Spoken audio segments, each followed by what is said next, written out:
ಪರೀಕ್ಷಿತ್ ರಾಜ ಶುಕಾಚಾರ್ಯನಿಗೆ ಅನೇಕ ಪ್ರಶ್ನೆಗಳನ್ನು ಕೇಳಿದ್ದಾನೆ. ಆ ಪ್ರಶ್ನೆಗಳಿಗೆ ಉತ್ತರವನ್ನು ಕೊಡುವಾಗ ನೀನು ಮಾಡಿದ ಪ್ರಶ್ನೆಗಳನ್ನೇ ನಾರದರು ಬ್ರಹ್ಮದೇವರಿಗೆ ಮಾಡಿದರು. ನಾರದರಿಗೆ ಬ್ರಹ್ಮದೇವರು ಕೊಟ್ಟ ಉತ್ತರವನ್ನೇ ನಾನು ನಿನಗೆ ಕೊಟ್ಟು ಬಿಟ್ಟರೆ ಎರಡು ಕಾರ್ಯ ಸಿದ್ಧವಾಗುತ್ತೆ. ಒಂದು, ನಿನ್ನ ಪ್ರಶ್ನೆಗಳಿಗೆ ಉತ್ತರ ಬಂತು.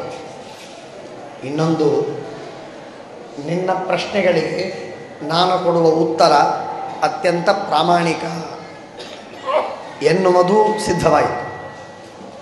ಯಾಕೆಂದರೆ ನಾನು ಉತ್ತರ ಹೇಳಿದ್ದು ಇದು ನನ್ನ ಕಪೋಲ ಕಲ್ಪಿತವಾದ ಉತ್ತರಗಳಲ್ಲ, ಬ್ರಹ್ಮದೇವರು ಹೇಳಿದ ಉತ್ತರ ಎಂದ ಮೇಲೆ ಅದು ಅತ್ಯಂತ ಶುದ್ಧವಾದ, ಪರಮ ಪ್ರಮಾಣವಾದ, ಅಬಾಧಿತವಾದ, ಜ್ಞಾನಿಗಳಿಗೆ ಬ್ರಹ್ಮಾದಿಗಳಿಗೆ ಸಮ್ಮತವಾದ ಉತ್ತರ ಎಂದಾಗತ್ತೆ. ಹಾಗಾಗಿ ಪ್ರಶ್ನೆಗೆ ಉತ್ತರ, ಆ ಉತ್ತರದ ಪ್ರಾಮಾಣಿಕತ್ವ, ಅಬಾಧಿತತ್ವ ಇದೆರಡೂ ಸಿದ್ಧವಾಗುತ್ತೆ. ಆದ್ದರಿಂದ ನಾರದರು ಮಾಡಿದ ಪ್ರಶ್ನೆಗೆ ಬ್ರಹ್ಮದೇವರು ಕೊಟ್ಟ ಉತ್ತರವನ್ನು ನಾನು ನಿನಗೆ ಕೊಡ್ತೇನೆ, ಕೇಳು. ದೊಡ್ಡವರು ಮಾಡುವ ಕ್ರಮ ಹೀಗೆ. ನೀವೇನಾದರೂ ನಮಗೆ ಪ್ರಶ್ನೆ ಕೇಳಿದಾಗ ನಾವು ಏನು ಹೇಳಬೇಕು? ಇದು ನಾನು ಹೇಳುವ ಉತ್ತರ ಎಂದು ಹೇಳಬಾರದು. ಈ ಪ್ರಶ್ನೆಯನ್ನು ನಾನು ನಮ್ಮ ಗುರುಗಳಲ್ಲಿ ಕೇಳಿದ್ದೆ, ಆ ಗುರುಗಳು ನಮಗೆ ಹೀಗೆ ಉತ್ತರವನ್ನು ಕೊಟ್ಟಿದ್ದರು ಎಂದಾಗಿ ಹೇಳಿದರೆ ಆ ಗುರುಗಳು ಕೊಟ್ಟ ಉತ್ತರ ಎಂಬುದಾಗಿ ಗುರುಗಳ ಸ್ಮರಣೆಯಾಯಿತು. ಕೊಟ್ಟರಕ್ಕೆ ಪ್ರಾಮಾಣಿಕತ್ವ, ಅಬಾಧಿತತ್ವ ಸಿದ್ಧವಾಯಿತು. ಪ್ರಶ್ನೆಗೆ ಉತ್ತರ ಸಮೂಲ ಅನ್ನುವುದಾಯಿತು. ಹೀಗೆ ಅನೇಕ ಲಾಭಗಳಿವೆ. ಆದ್ದರಿಂದ ಆ ಅನೇಕ ಲಾಭಗಳಿದ್ದ ಕಾರಣ ಹೇಳುವ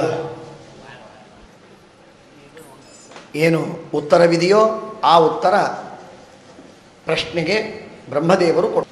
ಬ್ರಹ್ಮದೇವರಿಗೆ ನಾರದರು ಏನಂತ ಪ್ರಶ್ನೆ ಕೇಳಿದರು? ದೇವದೇವ, ಭೂತಭಾವನ ಪೂರ್ವಜ, ಎಲ್ಲರಿಗಿಂತಲೂ ಹಿರಿಯ, ತದ್ವಿಜಾನೀಹಿ ಅಜ್ಞಾನಂ ಆತ್ಮತತ್ವ ನಿದರ್ಶನಂ.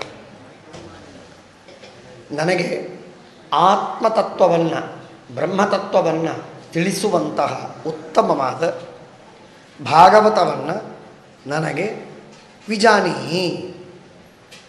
ವಿಜಾನೀಹಿ ಎಂದರೆ ತಿಳಿ ಅಂತ ಅರ್ಥ. ಇದು ಒಳ್ಳೆಯದಾಯಿತು. ಬ್ರಹ್ಮದೇವರಿಗೆ ನಾರದರು ಪ್ರಶ್ನೆ ಕೇಳ್ತಾ ಇದ್ದಾರೆ. ಭಗವಂತನ ಸ್ವರೂಪವನ್ನು ತಿಳಿಸುವ ಶಾಸ್ತ್ರವನ್ನು ನನಗೆ ತಿಳಿಸು ಎಂದು ಹೇಳಬೇಕೋ, ತಿಳಿ ಎಂದು ಹೇಳಬೇಕು? ನಾರದರು ಪ್ರಶ್ನೆ ಕೇಳ್ತಾ ಇದ್ದಾರೆ, ಬ್ರಹ್ಮದೇವರು ಉತ್ತರ ಕೊಡ್ತಾ ಇದ್ದಾರೆ. ಆಗ ಬ್ರಹ್ಮದೇವರಿಗೆ ನಾರದರು ಹೇಳುವುದೇನು ಅಂದರೆ, ನಾನು ಈ ತತ್ವವನ್ನು ತಿಳಿಯಬೇಕೆಂದು ಅಪೇಕ್ಷಿಸಿದ್ದೇನೆ, ನನಗೆ ಈ ತತ್ವವನ್ನು ತಿಳಿಸು ಅಂತ ಹೇಳ್ತಾ ಇಲ್ಲ, ನೀನು ತಿಳಿ. ಇದೇನಿದು ತಿಳಿ? ಗುರುಗಳಿಗೆ ಹೇಳೋದ? ನೀವು ಓದಿ, ಸುಧಾಪಾಠ ಹೇಳಿ ಅನ್ನಬೇಕೋ, ಸುಧಾಪಾಠ ಓದಿ ಅಂತನಬೇಕು? ಅಲ್ಲ, ಇವತ್ತಿನ ಶಿಷ್ಯರು ನೀವು ಸುಧಾಪಾಠ ಓದಿ ಅಂತ ಹೇಳ್ಬೋದು. ಆದರೆ ನಾರದರು ಬ್ರಹ್ಮದೇವರಿಗೆ ಹೀಗೆ ಹೇಳಲಿಕ್ಕೆ ಸಾಧ್ಯವಿಲ್ಲ. ಅದಕ್ಕೆ ಬಹಳ ಮಹತ್ವದ ಒಂದು ಅರ್ಥವನ್ನು ನಮಗೆ ತಿಳಿಸ್ತಾರೆ. ಈ ವ್ಯತ್ಯಾಸ, ತಿಳಿಸು ಎಂದು ಹೇಳುವುದರ ಬದಲಾಗಿ ಬದಲಾವಣೆ ಮಾಡಿ, ಅದಲು ಬದಲು ಮಾಡಿ ತಿಳಿ ಎಂಬುದಾಗಿ ಹೇಳಿದ್ದಕ್ಕೆ ಕಾರಣವೇನು ಅಂತಂದರೆ ಅಭೇದ ಸ್ವಾತಂತ್ರ್ಯ ಕಾರಣ. ಅಂದರೆ ಇಲ್ಲಿ ಈ ಮೂರೂ ಅರ್ಥಗಳು ಇಲ್ಲಿ ಅಡಕವಾಗಿದೆ. ನಾರದರು ಶಿಷ್ಯರು, ಅವರಿಗೆ ತಿಳಿಬೇಕು ಅಂತಾದರೆ ಅವರಿಗೆ ಸಾಮರ್ಥ್ಯವಿಲ್ಲ. ಬ್ರಹ್ಮದೇವರು ಗುರುಗಳು, ಅವರ ಅನುಗ್ರಹವಾದರೆ ಇವರು ತಿಳಿಬಹುದು. ಆದ್ದರಿಂದ ಅವರು ಸ್ವತಂತ್ರರು, ಅಂದರೆ ನಿಯಾಮಕರು, ಅವರು ಪ್ರೇರಕರು. ಆ ಸ್ವಾತಂತ್ರ್ಯವನ್ನು ಸೂಚಿಸುವಂತೆ ನೀವು ಪ್ರೇರಣೆ ಮಾಡಿ ನನ್ನ ಮನಸ್ಸಿಗೆ ಪ್ರೇರಣೆ ಮಾಡಿ, ತಿಳಿಯುವುದಕ್ಕೆ ನನ್ನ ಮನಸ್ಸಿಗೆ ಪ್ರೇರಣೆ ಮಾಡಿ ಒಂದು. ಮತ್ತು ತಿಳಿಯುವುದಕ್ಕೆ ಬೇಕಾಗಿರುವ ಕಾರಣ ಮನಸ್ಸು. ಆ ಮನಸ್ಸು ಎಂಬ ಕಾರಣದಲ್ಲಿ ಚೇತನ ಅನ್ನುವುದು ಒಂದು ಅಂಶ. ಅದು ಪ್ರಕೃತಿ ತತ್ವದಿಂದ ಆದದ್ದು. ಮನಸ್ಸು ಎನ್ನುವುದೇನಿದೆ ನೋಡಿ, ಅದರಲ್ಲಿ 5 ಭಾಗ. ಅದರಲ್ಲಿ ಚೇತನ ಎನ್ನುವಂತಹ ಒಂದು ಭಾಗ, ಅದು ಪ್ರಕೃತಿ ತತ್ವದಿಂದ ಬಂದ ಅಂಶ. ಅದಕ್ಕೆ ಅಭಿಮಾನಿ ದೇವತೆ ಲಕ್ಷ್ಮಿ. ಅದೇ ಮನಸ್ಸಿನಲ್ಲಿ ಮಹತ್ತತ್ವದಿಂದಾಗಿ ಚಿತ್ತ ಎನ್ನುವುದು ಬಂತಿ. ಆ ಚಿತ್ತಕ್ಕೆ ಬ್ರಹ್ಮದೇವರು ವಾಯುದೇವರು ಅಭಿಮಾನಿಗಳು. ಆ ಮನಸ್ಸಿನಲ್ಲೇನೆ ಅಹಂಕಾರ ತತ್ವ ಸೇರಿದಾಗ ಅಹಂಕಾರವಾಯಿತು. ಅದಕ್ಕೆ ಅಭಿಮಾನಿಗಳು ರುದ್ರದೇವರು. ಆಮೇಲೆ ಆ ಮನಸ್ಸಿನಲ್ಲಿ ಬುದ್ಧಿ ಎನ್ನುವುದು ಸೇರಿದೆ. ಅದಕ್ಕೆ ಅಭಿಮಾನಿ ದೇವತೆ ಉಮಾದೇವಿ, ಬೃಹಸ್ಪತ್ಯಾಚಾರ್ಯರು ಕೂಡ. ಮನಸ್ಸು ಅನ್ನುವುದು ಮತ್ತೊಂದು ಅಂಶ. ಆ ಮನಸ್ಸಿಗೆ ಅಭಿಮಾನಿ ದೇವತೆಗಳು ಉಮಾದೇವಿ ಬುದ್ಧಿಗೆ ಅಂತಂದಾಗ ಇಂದ್ರ ಕಾಮ ಅಭಿಮಾನಿ ದೇವತೆಗಳು, ಬೃಹಸ್ಪತ್ಯಾಚಾರ್ಯರು ಬುದ್ಧಿಗೆ ತತ್ವಕ್ಕೆ ಅಭಿಮಾನಿಗಳು ಎಂದಾಗ ಚಂದ್ರ ಮನಸ್ಸಿಗೆ ಅಭಿಮಾನಿ ದೇವತೆ. ಹೀಗೆ ಸ್ಥೂಲ ಸೂಕ್ಷ್ಮ ವಿಭಾಗದಿಂದ ಈ 5 ಇಂದ್ರಿಯ, 5 ಫ್ಯಾಕಲ್ಟಿಗಳನ್ನು ಒಳಗೊಂಡ, 5 ಅಂಶಗಳನ್ನು ಒಳಗೊಂಡ ಮನಸ್ಸು. ಇದರಲ್ಲಿ ನೆನಪು ಮಾಡಿಕೊಡುವುದು ಚಿತ್ತ. ನಾನು ಮಾಡಿದೆ ಎಂಬ ಅಹಂಕಾರವನ್ನು ಕೊಡುವುದು, ಸ್ವಾತಂತ್ರ್ಯದ ಭ್ರಮವನ್ನು ತಂದುಕೊಡುವುದು ಅಹಂಕಾರ. ಇದು ಒಳ್ಳೆಯದು ಕೆಟ್ಟದ್ದು ಇತ್ಯಾದಿಯಾಗಿ ಅಥವಾ ಯುಕ್ತಿಪೂರ್ವಕವಾದ ಅನುಸಂಧಾನ ಚಿಂತನವನ್ನು ಮಾಡಿಸುವುದು ಬುದ್ಧಿ.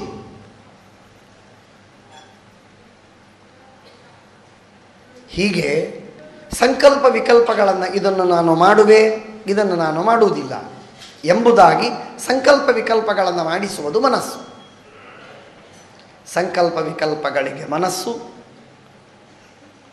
ವಿಮರ್ಶೆಗೆ ಬುದ್ಧಿ ಅಥವಾ ನಿಶ್ಚಯಕ್ಕೆ ಬುದ್ಧಿ, ಅಹಂಕಾರಕ್ಕೆ ನಾನು ಮಾಡಿದೆ ಎಂಬ ಅಭಿಮಾನಕ್ಕೆ ಕಾರಣವಾದದ್ದು ಅಹಂಕಾರ, ನೆನಪಿಗೆ ಸಾಧನವಾದದ್ದು ಚಿತ್ತ, ಮೈಯಲ್ಲೆಲ್ಲ ಆಗುವ ಅನುಭವದ ಸ್ಪರ್ಶದ ಜ್ಞಾನಕ್ಕೆ ಚೇತನ. ಹೀಗೆ 5 ಅಂಶಗಳು ಚಿತ್ತದಲ್ಲಿ, ಮನಸ್ಸಿನಲ್ಲಿವೆ. ಆ ಮನಸ್ಸಿನಲ್ಲಿರುವ 5 ಅಂಶಗಳಲ್ಲಿ ಮಹತ್ತತ್ವಕ್ಕೆ ಅಭಿಮಾನಿಗಳಾದವರು ಬ್ರಹ್ಮದೇವರು. ಆ ಮಹತ್ತತ್ವದಿಂದ ಮನಸ್ಸಿನಲ್ಲಿ ಒಂದು ಸಣ್ಣದಾದ ಒಂದು ಕಂಪೋನೆಂಟ್ ತಯಾರಾಗಿದೆ. ಅದರ ಹೆಸರು ಚಿತ್ತ. ಆ ಚಿತ್ತಕ್ಕೂ ಅಭಿಮಾನಿಗಳು ಬ್ರಹ್ಮದೇವರು. ಚಿತ್ತಕ್ಕೆ ಬ್ರಹ್ಮದೇವರ ಅಭಿಮಾನಿಗಳಾದದ್ದರಿಂದ ನಮ್ಮ ಮನಸ್ಸಿನ ಅಭಿಮಾನಿಗಳು ಒಂದರ್ಥದಲ್ಲಿ ಬ್ರಹ್ಮದೇವರಾದರು. ನಾರದರಿಗೆ ಪ್ರಾರ್ಥನೆ ಮಾಡ್ತಾರೆ, ನಾರದರು ಪ್ರಾರ್ಥನೆ ಮಾಡ್ತಾರೆ. ಚಿತ್ತ ಮನಸ್ಸು ಎನ್ನುವುದು ತಿಳುವಳಿಕೆಗೆ, ಅರಿವಿಗೆ ಕಾರಣವಾದದ್ದು. ಹಾಗಾಗಿ ಚಿತ್ತಾಭಿಮಾನಿಗಳಾದ ಬ್ರಹ್ಮದೇವರು ಜ್ಞಾನಕ್ಕೆ ಕಾರಣರಾದರು. ಆದ್ದರಿಂದ ಆ ಕಾರಣತ್ವವನ್ನು ಸೂಚಿಸುವುದಕ್ಕಾಗಿ ಇಲ್ಲಿ ತಿಳಿಸು ಎಂದು ಹೇಳುವುದರ ಬದಲಾಗಿ ತಿಳಿ ಎಂದು ಹೇಳಿದ್ದ. ಈ ಮನಸ್ಸಿಗೆ ಪ್ರೇರಕರಾದವರು ಬ್ರಹ್ಮದೇವರು, ನಾವಲ್ಲ ಅನ್ನುವುದನ್ನು ತಿಳಿಸುವುದಕ್ಕಾಗಿಯೂ ತಿಳಿಸು ಎನ್ನುವುದರ ಬದಲಾಗಿ ತಿಳಿ ಅಂತಂದಿದ್ದ. ಹೀಗೆ ತ್ವಮೇವ ಮಚ್ಚಿತ್ತಂ ಪ್ರೇರ್ಯ ತತ್ಪುರಾಣ ಮಹಂ ಯಥಾ ಸಮ್ಯಕ್ ಜಾನೀಯಾಂ ತಥಾ ಕುರು ಇತ್ಯರ್ಥ. ಇದು ಎಲ್ಲ ಗುರುಗಳಲ್ಲಿ ನಾವು ಮಾಡಬೇಕಾದ ಪ್ರಾರ್ಥನೆ. ಎಲ್ಲ ಗುರುಗಳಲ್ಲಿ ನಾವು ಮಾಡಬೇಕಾದ ಪ್ರಾರ್ಥನೆ.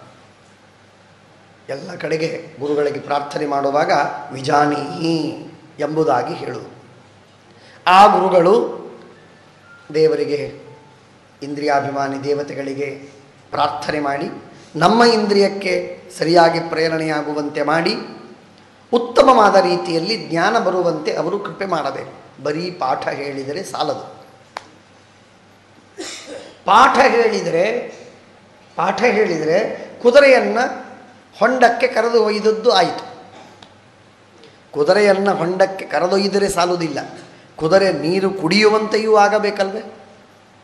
ಅದಾಗಬೇಕಾದ್ರೆ ಕುದುರೆಯ ಮನಸ್ಸು ಬರಬೇಕು, ಕುಡಿಬೇಕು ಅಂತ. ಅದಾಗಬೇಕಾದ್ರೆ ಅದು ಗುರುಗಳು, ಹೊರಗಿದ್ದ ಗುರುಗಳು ಏನು ಮಾಡಲಿಕ್ಕಿಲ್ಲ. ಅವರು ಕೃಪೆ ಮಾಡಬೇಕು, ಅವರು ದಯೆ ಮಾಡಬೇಕು. ಅವರು ದಯೆ ಮಾಡಬೇಕು. ಆ ದಯೆಯಲ್ಲಿ ಅವರು ಸ್ವತಂತ್ರರಾದರೆ ಭಗವಂತನಂತೆ ತಾವೇ ಪ್ರೇರಣೆ ಮಾಡಬಹುದು, ಅಥವಾ ಬ್ರಹ್ಮದೇವರಂತೆ ಇಂದ್ರಿಯಾಭಿಮಾನಿಗಳಂತೆ ತಾವೇ ಪ್ರೇರಣೆ ಮಾಡಬಹುದು. ಅಥವಾ ಅದಿಲ್ಲದಿದ್ದರೆ ಸಾಮಾನ್ಯರಾದ ಗುರುಗಳಾಗಿದ್ದರೆ ದೇವರಿಗೆ ದೇವತೆಗಳಿಗೆ ಪ್ರಾರ್ಥನೆ ಮಾಡಿಕೊಂಡು, ಸ್ವಾಮಿ ಇವನಿಗೆ ಜ್ಞಾನವನ್ನು ಕೊಡಿ. ಈ ಪ್ರಾರ್ಥನೆಯನ್ನು ಮಾಡುವುದು ಪಾಠ ಹೇಳುವಷ್ಟೇ ಪ್ರಧಾನವಾದದ್ದು. ಪಾಠ ಹೇಳುವುದು ಬಾಹ್ಯವಾದ ಉಪದೇಶ, ಪ್ರಾರ್ಥನೆ ಮಾಡುವುದು ಚಿತ್ತ ಪ್ರೇರಣೆಯನ್ನು ಮಾಡಿ ತಿಳಿಯುವಂತೆ ಮಾಡುವುದು. ಹೇಳಿದ್ದು ಅವಗಾಹನೆಗೆ ಬರಬೇಕಲ್ಲ, ಅರ್ಥವಾಗಬೇಕು. ಅರ್ಥವಾಗುವುದರ ಜೊತೆಗೆ ಅದು ಮನಸ್ಸಿನಲ್ಲಿ ನೆನಪು ಉಳಿಯಬೇಕು, ಕನ್ವಿನ್ಸ್ ಆಗಬೇಕು ಇತ್ಯಾದಿ. ಅದೆಲ್ಲ ಲಾಭವಾಗಬೇಕಾದರೆ ಗುರುಗಳು ದೇವರಿಗೆ ದೇವತೆಗಳಿಗೆ ಪ್ರಾರ್ಥನೆ ಮಾಡಲೇಬೇಕು. ಹಾಗಾಗಿ ಇದು ಇಲ್ಲಿ ಹೇಳುವಂತಹ ವಿಷಯ. ಆದ್ದರಿಂದ ತದೇ ತದ್ವಿಜಾನೀಹಿ ಅಜ್ಞಾನಂ ಆತ್ಮತತ್ವ ನಿದರ್ಶನಂ. ಭಾಗವತ ಪುರಾಣವನ್ನು ನೀವು ನಮಗೆ ಉಪದೇಶ ಮಾಡಿ, ಜೊತೆಗೆ ನನ್ನ ಮನಸ್ಸಿಗೆ ಪ್ರೇರಣೆ ಮಾಡಿ ಅದನ್ನು ತಿಳಿದುಕೊಳ್ಳುವಂತೆ ಮಾಡಿ. ಮುಖ್ಯ ಕಾರಣ ಹರಿ ಸ್ವತಂತ್ರನೋ. ಭಗವಂತನ ವಿಷಯದಲ್ಲಿ ಹೇಳುವಂತಹ ಮಾತು, ತಿಳಿದುಕೊಳ್ಳುವುದು, ತಿಳಿಸಿಕೊಡುವುದು, ತಿಳುವಳಿಕೆ, ತಿಳಿಸುವುದಕ್ಕೆ ವಿಷಯ, ತಿಳುವಳಿಕೆಗೆ ಪ್ರಯೋಜನ, ತಿಳುವಳಿಕೆ ಆಗದಿದ್ದಂತೆ ಮಾಡುವವನು, ತಿಳಿದುಕೊಳ್ಳುವುದಕ್ಕೆ ಕರಣದಲ್ಲಿ ಪ್ರೇರಣೆ ಮಾಡುವವನು, ಇದೆಲ್ಲವೂ ದೇವರೇ. ಇದಂ ಜ್ಞಾನಂ ಹರೇ ಪೂಜಾ ಹರೇರೇವೋದಿತಂ ಸದಾ ಹರ್ಯಧೀನಂಚ ಸರ್ವತ್ರ. ಎಲ್ಲ ಅಂಶದಲ್ಲೂ ಕೂಡ ಭಗವದಧೀನವಾಗಿದೆ ಜ್ಞಾನ. ಜ್ಞಾನ ಸುಲಭವಲ್ಲ, ತುಂಬ ಕಷ್ಟ, ಬಹಳ ಕಠಿಣ. ಎಲ್ಲವೂ ಸಿಕ್ಕೀತು, ಜ್ಞಾನ ಸಿಗುವುದಿಲ್ಲ. ಮೇಲ್ಮೇಲೆ ತೇಲಿ ಹೋಗುವುದು ಒಂದು ಜ್ಞಾನ ಅಂತ ಅನೇಕ ಜನರು ಭಾವಿಸಿದ್ದಾರೆ. ಜ್ಞಾನವಾದೀತು, ಇಲ್ಲ ಅಂತಲ್ಲ, ಅದು ಪ್ರಗತಿಯ ಲಕ್ಷಣವಲ್ಲ. ಆದ್ದರಿಂದ ಚಿತ್ತಪ್ರೇರಕರಾಗಿ ಬ್ರಹ್ಮದೇವರು ನೀವು ನನ್ನ ಮನಸ್ಸಿಗೆ ಪ್ರೇರಣೆ ಮಾಡಿ ಉತ್ತಮವಾದ ಜ್ಞಾನವನ್ನು ದಯಪಾಲಿಸಬೇಕು ಎಂದು ಪ್ರಾರ್ಥನೆ ಮಾಡ್ತಾರೆ.